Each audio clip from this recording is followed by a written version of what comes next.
자, 오늘은 잃은 드라크마의 비유라는 제목으로 말씀을 나누겠습니다.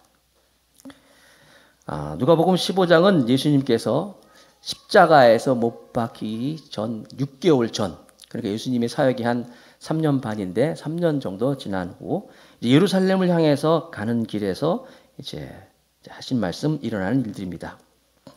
이제 6개월 후면은 예수님이 십자가의 길, 죽음의 길을 눈앞에 두고 잃어버린 영혼, 잃어버린 그 한 사람 한 사람에 대한 연속적인 비유의 말씀이 이제 누가복음 15장에서 이제 들려주고 있습니다.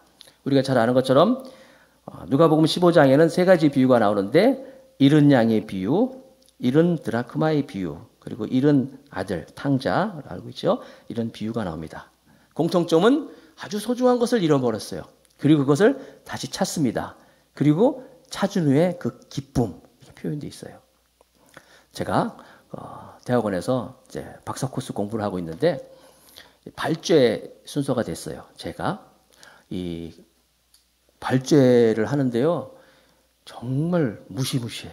왜냐하면 거기 교수님도 계시고 같이 박사 코스 하는 학생들이 있는데 발제를 하는데 어설프게 했다가는 그냥 죽는 거야. 막 이게 무슨 뜻이냐 물어보고 막 이게 뭐냐고 막 그렇기 때문에 제가 처음으로 발제할 때, 처음 이제 발제할 때는요, 일단 인쇄물을 전부 나눠주고 읽잖아. 이렇게 읽고 이제 설명하고 하는데 그냥 글을 읽는데 제 이 옷 속에서 땀이 이렇게 쓱 흐르는 게 느껴져. 내가 뭔가 그랬어 생각했더니 이게 그렇게 식은 땀이라는 거였어요. 처음 생전 그런 적이 없는데, 야, 그거 발표할 때 식은 땀이 이렇게 몸에서, 그런 경험 있어요, 여러분? 내가 운동도 안 했어요. 아무것도 안 하고 그냥 글만 있는데 땀이 이렇게 흐르는 느낌. 아무튼 그렇게 무시무시한 시간이 그 발제해서 이제 하는 시간인데, 그래서 그걸 조금 순화시키기 위해서 뭘 하냐? 먹을 걸 많이 준비해. 그래서 미리 사전에 같이 수업 듣는 사람들한테 막 주면서 이거 먹고 이따가 살살 물어보고 너무 어려운 거 물어보죠. 사전에 이렇게 포석을 합니다. 그리고 교수님 자리에도 조금 그렇게 준비해 놓고 이제 다 같이 쉬면서 이제 이렇게 하는 거예요. 제가 순서가 돼가지고 이제 수업 들어가기 전에 서울신대이기 때문에 그 앞에 보면 이제 부천역이 있었어요. 부천역이 이마트 역사가 있거든요. 얼른 가가지고 거기서 이제 막 과자도 사고 막 준비했어요. 다 준비했어요. 준비해가지고 이제 나오려 계산하려 그러는데 핸드폰이 안 보여. 노트5 처음 나와서 내가 처음 사자마자 일주일도 안 됐을 거야. 노트5를 사가지고 그걸 핸드폰이 안 보이는 거예요. 그래서 어떻게 해요? 찾아야 되잖아요. 말이 다시 또 막 가가지고 그 과자 거기 코너 막 다 뒤졌는데 없어. 찾아도 없어. 핸드폰 잊어먹으니까요, 발제고 뭐고 다 없더만. 핸드폰부터 찾아야지. 뭐 아무런 생각 없어. 그냥 핸드폰을 찾아야 되겠는 거야. 그것도 산지 일주일도 안 됐는데 그게. 그래가지고 할 수 없이 그 고객센터에 가가지고 저 아무개라고 이제 제 인적사항을 적어주고 혹시 나오면 저 좀 이제 꼭 찾아주세요 부탁을 하고, 정말 힘 빠진 모습으로 핸드폰 잊어먹었다고. 여러분 그러셨잖아요. 핸드폰 잊어먹어가지고 참 그거 찾아야 되는데 발제고 뭐고 걱정도 안 돼. 핸드폰 사지. 터벅터벅 이제 그 옥상에 있는 그 주차장으로 왔어요. 와서 차문을 딱 여는데 웬걸? 차 밑에 그 운전대 옆에 이렇게 똑 떨어져 있는 거야. 그걸 딱 주는 순간 얼마나 기분이 좋은지, 진짜 막 모든 걸 얻은 것처럼, 핸드폰 아무것도 아닌데 너무너무 기뻤어요. 신나게. 그래가지고 이제 발췌하면서 사실 그 얘기를 했어요. 내가 오기 전에 이런 일이 있었다. 그러니까 교수님도 은혜 받았고 거기는 학생들 다 은혜 받고 그렇구나. 제가 무슨 얘기하고 있어요? 여러분들도 살다 보면 뭔가 잃어버린 게 있잖아요. 그렇죠? 소중한 걸 잃어버리면 더 그렇잖아요. 그리고 그것을 찾았을 때의 그 기쁨, 그걸 생각하면서 오늘 말씀을 함께 나눴으면 좋겠어요. 자, 오늘 본문을 보면 한 여인이 10개의 드라크마를 가지고 있었는데 10개의 드라크마 중에서 하나를 잃어버렸다는 거예요. 드라크마가 뭐냐? 드라크마가 이게 그리스, 지금 이제 유로화가 전부 통일이 됐잖아요. 그리스의 화폐가 드라크마였었는데 쓰고 있었어요. 유로화 통일되기 전에. 그러니까 드라크마를 좀 더 정확하게 말씀드리자면은 실버 코인, 은화예요, 은화. 무슨 말인지 알겠죠? 동전 있잖아요. 동전처럼 은화라고 하는데, 저 드라크마가 예수님 당시에는 어떻게 사용이 됐냐면, 여인이 결혼을 하면 신랑이 그 사랑의 약속의 증표로서 10개의 드라크마를 줍니다. 그러면 그 여인은 그걸 가지고 이제 머리 장식도 할 수 있고 또 뭐 좀 좋은 거 큰 거 같으면 허리 장식도 하고 아무튼 그렇게 주는 거예요. 이 드라크마가 은전이기 때문에 아주 이렇게 그러니까 높은 고액의 드라크마를 줄 수도 있겠죠. 그리고 뭐 그렇지 않은 사람은 뭐 낮은 가격의 드라크마를 줄 수 있을 거예요. 중요한 건 뭐냐면 그게 그냥 드라크마가 아니라 정표라는 거지. 사랑의 정표. 그래서 그 드라크마 10개 중에서 하나를 잃어버렸다. 한 개 잃어버린 게 아니에요. 지금 그 남편의 그 정혼한 신랑의 그 사랑의 증표를 잊어먹었다. 이렇게 생각하면 되는 거예요. 굉장히 중요하죠. 그리고 이 여인이 잃어버린 장소가 어디냐면 집이라고 그랬어요. 유대인 예수님 당시에 집에는 이제 그림도 나오지만은 두 종류의 집이 있죠. 부잣집. 부잣집은 방이 막 4칸도 있고 벽돌로 짓고 이렇게 좋은 집이 있어요. 근데 보통 사람들은 흙벽돌로 지은 집이라든지 심지어 동굴 집도 있다고 합니다. 동굴을 이제 그 당시에 석회암 같은 걸 파서 그 안에 이제 동물들이 들어오지 못하도록 출입구를 막고 뭐 이렇게 또 흙벽돌을 만들어 집을 만들고 공통적인 특징은 꼼꼼하다는 거예요. 창문이 없고 어두워. 집에서 잊어버렸으니까 그 드라크마, 하나의 드라크마를 찾기 위해서 여인이 저렇게 찾구나. 그러니까 본문은 드라크마를 잃은 여인이 막 등불을 켜고 그런 장면들을 연상하면서 말씀을 보면 돼요. 자, 잃어버린 드라크마의 비유를 통해서 우리가 알 수 있는 교훈은 3가지를 찾았습니다. 첫 번째는 바로 하나님의 심정이라는 거예요. 여인이 정혼한 남편으로부터 받은 증표, 요즘 같으면 어떤 걸까요? 결혼 반지 같은 거 있잖아요. 그래서 결혼 반지를 끼고 나는 결혼한 사람입니다. 이렇게 표시를 하는 것처럼 그 당시에 그 정혼한 신랑으로부터 받은 그 선물을 잊어먹었어요. 그러니까 이 여인으로부터 떨어져 나간 이 드라크마를 찾기 위해서 오늘 본문에 보면 등불을 켜고 빗자루로 쓸고 막 그러니까 꼼꼼하고 어둡고 먼지가 막 나겠죠? 그러면 그 먼지에 뭐 얼굴이 범벅이 돼가면서도 막 찾는 거예요. 비록 자기가 9개의 지금 은화가 있긴 있어요. 있긴 있지만 그 한 개가 필요한 거예요. 그게 있어야지 온전하게 신랑의 그 사랑의 표시를 제가 소유하고 있는 거예요. 어느 신랑이 사랑의 표시로 사랑의 약속으로 준 것을 잊어버렸어. 그랬는데 괜찮아. 그런 사람이 어디 있겠어요. 그래 찾아야지 하는 것처럼 이 여인의 그 결혼의 예표로 받은 그걸 잊어먹어서 찾는 이 여인의 마음. 그 여인의 마음, 이게 무슨 마음이냐면 바로 하나님의 마음이라는 거예요. 하나님이 그와 같이 어쩌면 그 여인의 마음보다 더 증폭하고 더 확장돼서 그 잃어버린 것을 찾는 그 마음이 바로 하나님의 마음. 그래서 성경에는 이사야 49장 15절에 이렇게 말씀을 기록하고 있어요. 한번 같이 읽어봅시다. 시작. 여인이 어찌 그 젖먹는 자기 자식을 잊겠으며 자기 태에서 나타난 아들을 긍휼히 여기지 않겠느냐. 그들은 혹시 잊을지라도 나는 잊지 아니할 것이라. 오늘 아이가 처음 나왔잖아요. 그 어머니한테 그 아이가 어떤 존재겠어요. 정말 소중하잖아요. 그런데 성경은 그 엄마가 아이는 혹시 잊을지라도 나는 절대로 잊지 않겠다. 하나님이 그렇다는 거예요. 그러니까 잃어버린 그 영혼에 대한 마음. 그 자식을 향한 그 엄마의 마음, 모성애라 그러잖아요. 모성애 대단합니다. 그렇죠? 짐승들도 모성애가 대단해요. 자, 그래서 말씀을 준비하면서 이 짐승들의 모성애 이렇게 몇 개 검색해 봤더니 뭐 대단하더라고요. 예를 들어서 큰 코 뿔새라고 있어요. 부리 위에 뿔을 달고 있는 화려한 새인데 번식기가 되면은 그 알 낳기 좋은 그런 빈 나무에 들어가가지고 그 속에 들어가가지고 그 입구를 다 막는데 이게 입만 내놓고 그러면 그 아빠 새도 있을 거 아니에요. 그러니까 스스로 거기서 몇 개월 동안 있으면서 알을 품고 자기가 스스로 감금돼 있는 거야. 그러면서 털은 다 빠지고 날지도 못하고 그러면서 결국 알을 낳아서 부화시키고 이제 그때 되면 또 다시 털이 나온다네요. 그거 다시 나오고 희생하는 거야. 만약에 밖에 있는 아빠가 무슨 일이 생기면 엄마하고 새끼고 다 죽는 거야.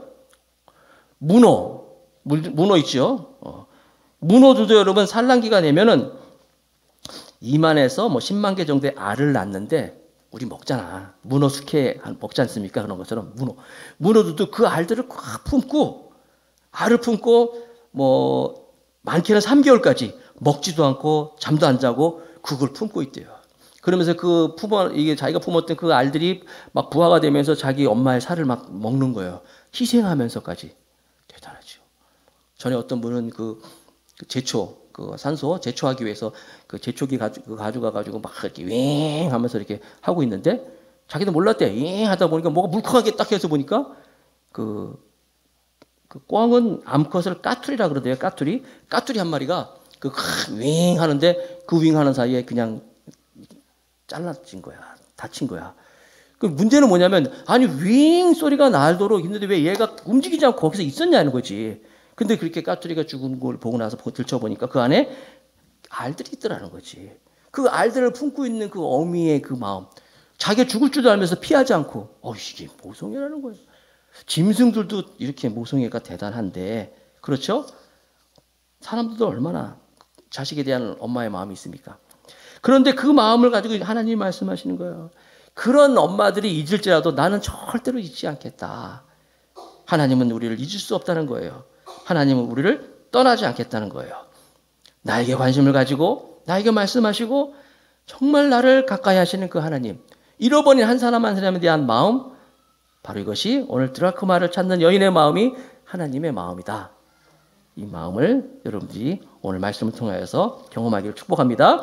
요한일서 3장 1절 말씀에 보니까 보라 아버지께서 어떠한 사랑을 우리에게 주사 하나님의 자녀라 일컬음을 얻게 하셨는고. 그렇죠? 하나님의 자녀라.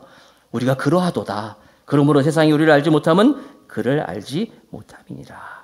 하나님 우리를 자녀 삼아 주셨다는 거예요. 여러분 자녀를 삼아 주신다. 보통 우리가 자녀를 삼는다. 입양한다 그러잖아요. 입양할 때 어떻게 합니까? 아무나 막 입양 안 하잖아요. 가능하면 좋은, 가능하면 이쁘고 이런 아이를 자녀 삼으려고 하잖아요. 그런데 그 아이가 뭐 예를 들어서 뭐 몸이 불편한 아이, 뭐 장애우라든지 아니면 뭐 좀 출신이 안 좋은, 아니면 죄인 뭐 이런 게 있다면 누가 그 아이를 선뜻 자기 자녀로 삼겠습니까? 그런데 하나님은 우리를 자녀 삼으실 때 우리가 어땠어요? 죄인이었어요. 더러웠어요. 부족했어요. 다 알면서도 우리를 자녀 삼아주셨다. 여기 있잖아요. 아버지께서 어떠한 사랑을 우리에게 주사 하나님의 자녀로 일컬음을 얻게 하셨는고. 우리를 그렇게 하나님이 자녀 삼아주셨다는 거예요. 자녀 삼고 우리를 절대로 잊지 않는다. 이 말씀 우리에게 하고 있는 거예요. 오늘 드라크마의 비유를 통하여서 이 하나님의 심정을 여러분이 느끼고 또 소유하기를 축복합니다. 자, 두 번째는 이 잃어버린 드라크마를 통해서 배울 수 있는 교훈은 이 잃어버린 드라크마가 어디서 잃어버렸느냐? 집 안에서 잃어버렸다는 거예요. 집 안에서. 자, 다시 한번 이 세 가지의 비유, 잃은 양의 비유를 보면은 잃은 양은 들판에서 잃어버렸어요. 오늘 드라크마는 집 안에서 잃어버렸고 또 잃어버린 아들, 탕자, 집 나간 탕자는 먼 나라에서 잃어버렸어요. 그런데 잃어버린 드라크마가 우리에게 주는 교훈은 집 안에서 잃어버렸다는 거예요. 멀리가 아니라 자기 집 안에서 잊어버렸다. 이걸 가지고 우리가 무엇을 할 수 있습니까? 오늘날 교회 안에서도 예배 드립니다. 하나님이 집에 있어요. 신앙생활을 해요. 또 뭐 헌금도 하고 또 찬송도 부르고. 그런데 잃어버린 사람이 있다는 거예요. 우리가 관점을 잘 가져야 돼요. 이 탕자라든지 또 이 잃어버린 양이라든지 또 잃어버린 드라크마라든지 이 세 가지 비유를 처음에 시작하는 관점이 중요해요. 아, 나는 교회 다니니까 신앙생활 하니까 이 전도하는 이야기이기 때문에 나는 상관없어. 난 교회에서 지금 있으니까 나는 안 잊어버렸어. 이러면요 해석이 이상하게 되는 거예요. 이 말씀 모두가 다 나랑 상관없는 거야. 그러나 여러분 중요한 사실, 이걸 어떻게 보느냐가 중요해요. 내가 잃어버린 양이 돼야 돼요. 여러분 우리가 잃어버린 양이라는 사실은요 아마 예수님 만날 그날까지 잃어버린 양이에요. 그렇지 않으면 우리는 목자가 필요 없어요. 우리는 잃어버린 양이에요. 주님 만나는 그날까지 잃어버린 양이에요. 그래서 주님이 우리를 찾아오셔요. 늘. 이게 은혜라는 거예요. 드라크마도 마찬가지예요. 집 안에서 교회 안에 있다고 해서 아 나는 완전한 사람이야. 지금 이 말씀이 처음에 시작할 때 두 종류의 사람을 얘기했었죠. 처음에 누구였어요? 바리새인들, 서기관들, 그렇죠? 그리고 죄인, 병자, 세리 그랬잖아요. 병자, 세리, 죄인. 죄인은 누구예요? 자기가 완전하지 않은 사람들이에요. 자기가 죄인이라 알고 있어요. 바리새인, 서기관은 누구예요? 자기 의롭다고 생각하는 사람이야. 자기가 가장 깨끗하다고 생각하는 사람이야. 이 두 사람의 동시에 주님이 하시는 말씀이라는 거예요. 그러므로 우리는 이 드라크마 말씀을 보면서도 내가 집 안에서 내가 잃어버린 사람이 아닌가? 잃어버린 드라크마의 특징, 예배에 대한 감격이 없습니다. 구원에 대한 확신도 없어요. 잃어버린 사람이에요. 잃어버린 영혼 먼 곳에 아프리카에서 잃어버린 거 아닙니다. 중국 뭐 어디 아니에요. 우리 가족 안에서 잃어버릴 수 있어요. 우리 주변에서 잃어버릴 수 있어요. 교회 안에서 잃어버릴 수 있어요. 교회에 나왔는데도 천국에 대한 소망이 없고 예수님이라고 부르는데 예수님에 대한 그 은혜가 우리 가운데 없고 그냥 신앙생활을 해요. 그런데 내가 기도하고 일어난 자리가 눈물로 젖었던 날들이 오래전 기억이고 그러면서도 뭐 형식은 다 있어. 잃어버린 거예요. 여러분 정말 하나님으로 참 만족이 있나요? 오늘 찬양을 제가 이걸 같이 예배 전에 같이 찬양하는 걸 보면서 정말 예수님은 나의 왕이 되십니다. 나의 모든 것이 되십니다. 정말 하나님이 나의 모든 것이다. 그런 고백을 계속 반복적으로 드리고 있는데 그것이 정말 나의 고백이 되고 하나님으로 내가 만족을 하고 있는가, 기뻐하고 있는가 심각하게 고민해 볼 수 있어야 돼요. 어떤 부인이 있는데 남편이 의사예요. 돈을 아주 잘 받아요. 돈을 아주 잘 벌었어요. 그 남편이 매일 늦게 들어와. 밤 12시 넘어 들어오고 안 들어올 때도 있고. 그러니까 이 부인은 좀 공허한 마음이 있어요. 남편의 사랑이 좀 자기한테 좀 많이 없는 것처럼 느껴지기 때문에 남편이 돈을 많이 벌기 때문에 남편이 주는 돈을 가지고 자기가 뭐 사업 좀 해보겠다고 이렇게 가게를 좀 냈어요. 그래가지고 이렇게 조그만 가게를 매장을 차려서 하는데 이게 또 장사가 안 되네. 그러다 보니까 거기에 대한 어려움도 막 있고 그 장사도 안 되고 남편은 늦게 계속 있고 여러 가지 어려움이니까 막 너무 힘든 거예요. 그러다가 너무너무 힘들어가지고 목사님을 찾아온 거예요. 목사님을 찾아가지고 목사님 나 너무너무 힘들어요. 왜요? 가정 얘기를 하면서 남편들이 힘들고 그렇고 내가 그렇게 기도하는데도 남편은 변하지 않고 또 사업체를 시작했는데 뭐 이게 되지도 않고 지금 여러 가지 어려움이 있고 목사님 너무너무 힘들어요. 막 우울증도 있어요. 막 고백하니까 목사님이 하나의 질문을 던졌어요. 집사님은 하나님으로 만족을 느끼고 있습니까? 그게 무슨 말이에요? 정말 하나님으로 참 만족을 느끼고 있나요? 그게 무슨 말이에요, 목사님? 예수님이 집사님의 삶의 주인이 되십니까? 물어봤어요. 나는 그런 거 생각해보지 못했어요. 내가 기도하면 응답해 주시고 나와 함께 하시고 이렇게 말하고 있는데 정말 하나님으로 참 만족을 느끼면서 하나님이 집사님의 참 주인이 되십니까? 질문했어요. 난 그런 거 생각 못 해봤는데요. 그런 거예요. 그래서 하나님을 정말 하나님으로 받아들이고 예수님을 삶의 주인으로 영접하세요.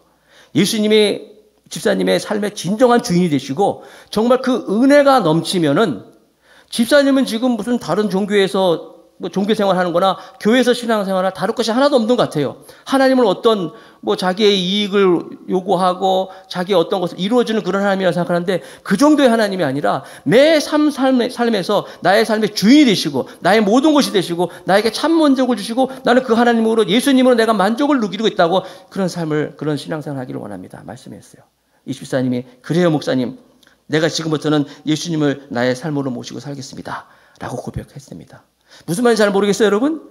좀 자세히 설명할까요? 우리가 하나님을 나의 주인으로 섬기고 예수님으로 참 만족을 누린다면 마치 남녀 간에 교제할 때 비슷하게 볼 수가 있어요. 말로는 나 너 사랑해, 나 당신 사랑해 하면서 그 사랑한다는 사람에 대해서 아무것도 안 해. 시간 내가지고 데이트하자 그러는데 나 지금 바빠. 그리고 만나자 그러는데 나 지금 일이 많어. 뭐 지금 스케줄이 있어. 이래서 안 만나네. 그래가지고 남자가 답답해가지고 저녁에 그냥 집을 찾아갔어.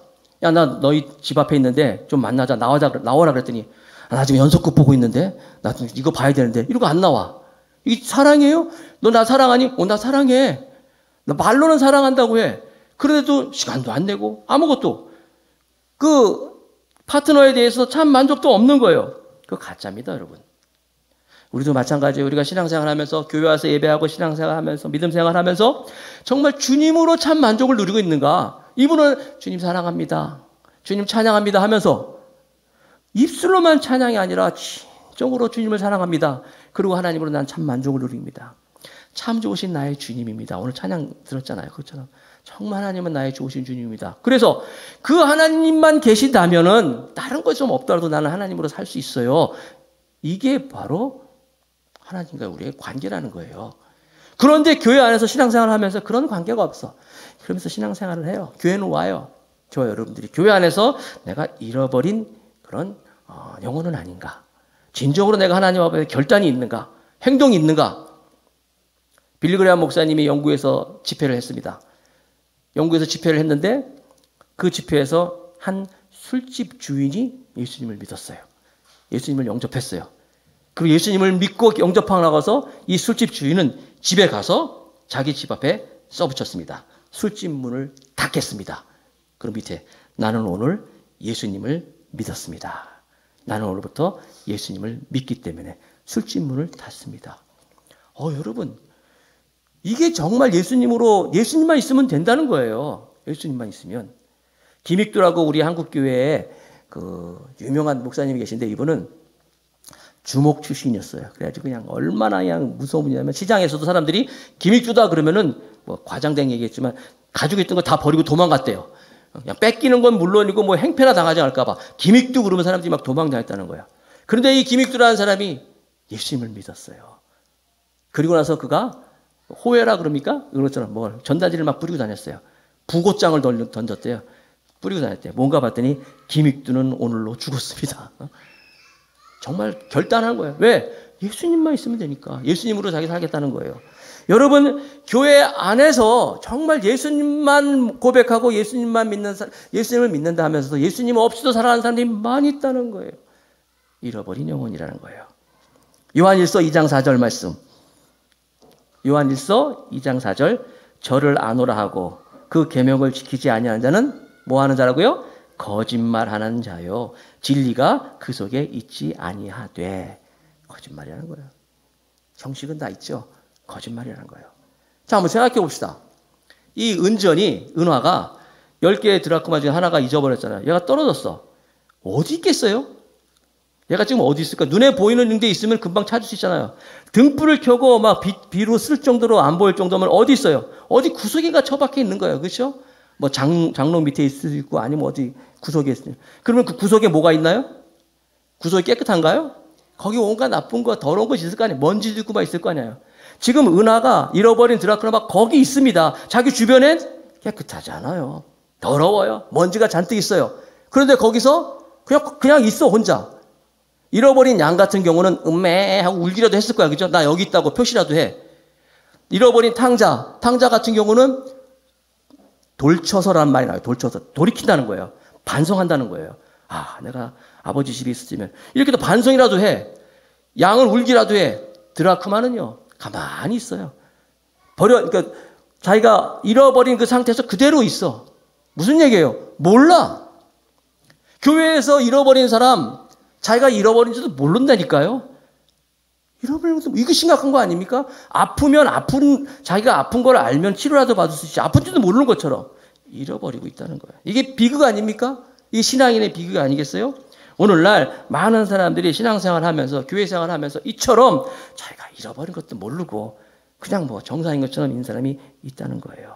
다시 한번 이 드라크마의 비유를 보면서 나 자신을 한번 보면서 내가 혹시 잃어버린 그 영혼은 아닌가.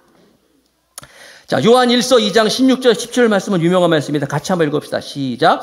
이는 세상에 있는 모든 것이 육신의 정욕과 안목의 정욕과 이생의 자랑이니 다 아버지께로 쫓아온 것이 아니요 세상으로 쫓아온 것이라. 이 세상도 그 정욕도 지나가되 오직 하나님의 뜻을 행하는 이는 영원히 거하느니라. 이 말씀에 도전받으시기 바랍니다. 이생의 자랑, 안목, 세상의 안목, 육신의 정욕, 안목의 정욕, 이생의 자랑 다 그게 아닌데 그걸 바라보며 살아가고 있으면 우리는 하나님 아버지 앞에 잃어버린 영혼일 수밖에 없다는 거예요. 다시 한번 저와 여러분들이 하나님 품에 안기는 것이 여러분의 비전이 되길 바랍니다. 우리가 풍족해지고 우리가 좋아지고 기도 응답이 돼서 우리가 복을 받고 이게 하나님의 목적이 아니라 우리는 하나님의 품에 안기는 것이 하나님의 목적이에요.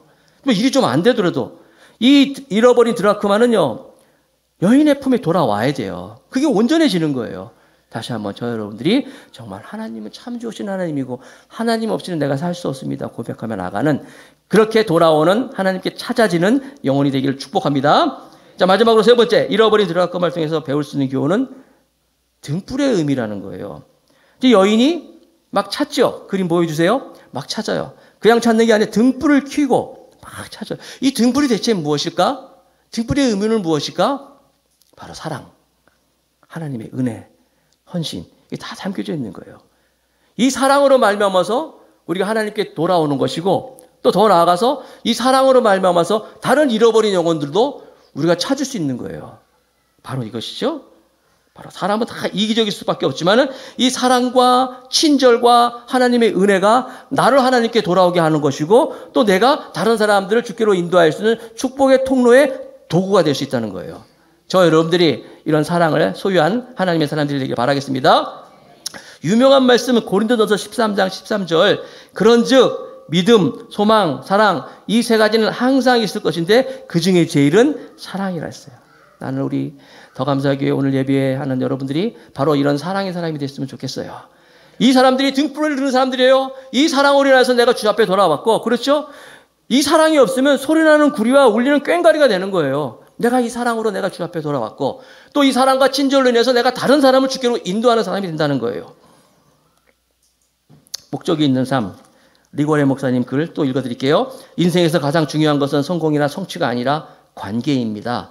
우리의 삶을 영위하고 일을 하고 계산서를 지불하고 목표를 달성하는 것이 삶의 목적인 것처럼 도취되어 버리지만 사실 그건 삶의 목적이 아닙니다. 삶의 목적은 하나님을 사랑하고 사람을 사랑하는 것을 배우는 것입니다. 삶에서 사랑을 빼면 아무것도 남지 않습니다. 이 세상에서 가장 오랜 영향을 미치는 것은 우리의 성과나 재산이 아니라 우리가 다른 사람에게 어떻게 대했는가 하는 것입니다. 사람은 죽는 임종의 순간에 찾는 것은 졸업장이나 상이나 보석이 아니라 우리가 사랑했던 사람을 찾습니다. 인생의 마지막 순간에는 그가 그동안 맺어왔던 관계들이 삶의 전부였다는 것을 깨닫게 되는 것입니다. 그것을 빨리 깨닫는 것이 현명한 일입니다. 마지막 죽는 순간에 그것이 가장 중요한 것을 깨닫을 때까지 기다리지 마십시오. 우리가 천국에 가면 하나님께서 우리의 직업이나 실력이나 예금 구자나 취미에 대해서 묻지 않으시고 대신 우리가 사람들을 어떻게 사랑하는지를 물으실 것입니다. 영생에 들어갈 때 우리는 이 땅의 모든 것을 다 남겨두고 갑니다. 우리가 가져가는 것은 오직 우리의 사랑의 행동뿐입니다. 제가 대학교 다닐 때 우리 집사람을 처음 만났어요. 막 사귀는데 느닷없이 어느 날 책을 선물해 주더라고요. 그때 처음 받은 책이 레오 바스카글리오라는 사람의 살며 사랑하며 배우며 라는 책이었어요. 제가 그 책 한 10번도 읽은 것 같아. 사랑하는 사람한테 받아가지고. 그 책에 보면 이런 이야기가 있어요. 어떤 한 대학생이 자기가 시험 공부를 열심히 해가지고 이제 시험을 봐서 이제 A 학점을 맞을 수 있는 상황인데 친구가 연락을 해가지고 자기를 만나자는 거예요. 그런데 시험 봐서 성적을 내야 되는데 이 친구는 시험을 포기하고 그 친구를 만나는 거예요. 그 당시 내가 대학생이었잖아. 야, 이게 이럴 수 있는 거야? 과연 이게 가능해? 감수성을 아주 예민할 때 저한테 큰 도전이 됐어요. 살며 사랑하며 배우며 그런 내용인데. 그렇구나. 그리고 이런 글도 있었어요. 지금 바로 그 기회입니다. 누군가에게 사랑한다고 말하고 싶을 때 내일로 미루지 마세요. 어머니 저 펠리스예요. 지금이 새벽 3시인 줄 알지만 어머니에게 꼭 이 말을 하고 싶어요. 사랑해요 어머니. 아마도 지금 이 순간이 그녀의 생에서 가장 뜻있는 순간일지도 모릅니다. 내일이 있습니다. 그러나 내일이 내 것이라는 보장은 없습니다. 살며 사랑하며 배우며. 그런 책이었어요. 헬렌 켈러는 이런 말을 했습니다. 인생은 즐겁지만 남을 위해 살 때가 가장 즐겁다.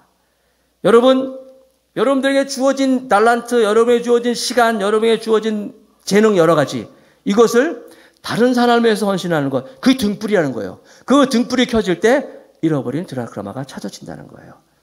도전 받으시기 바랍니다. 그래서 저 여러분들이 오늘 이 말씀 앞에서 정말 이기심을 가지고 있는 이기적인 존재이지만 다시 한번 도전받고 나는 혹시 내가 잃어버린 드라크마가 아닌가 생각하시고 또 우리 주변에 잃어버린 사람을 향한 하나님의 심정을 가지고 하나님께 쓰임받아서 저 여러분이 하나님 나라에 사람들은 인정하지 못하지만 하나님이 인정해 주시고 하나님이 기뻐하시는 잘했다 칭찬 들을 수 있는 복된 신앙이 다 되시기를 주님의 이름으로 축복하겠습니다.